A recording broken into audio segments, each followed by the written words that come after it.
Sementara di Pati, Jawa Tengah, Gubernur Jawa Tengah sekaligus bakal Capres PDIP Ganjar Pranowo ngopi bareng warga. Ganjar mengaku seorang pemimpin harus sering bertemu langsung dengan warganya agar tahu apa yang dibutuhkan hingga dikeluhkan warga.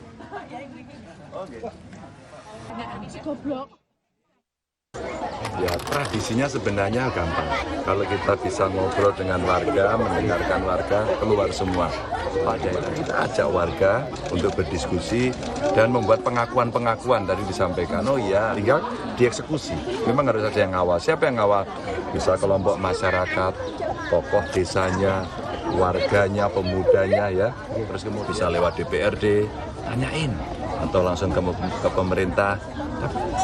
Kirimnya ke pusat, maka pemerintah daerah mesti ikut mengawal dapat tembusan. Ini contoh-contoh sebenarnya mengedukasi warga bagaimana apa yang menjadi persoalan di desa itu bisa diselesaikan dengan baik.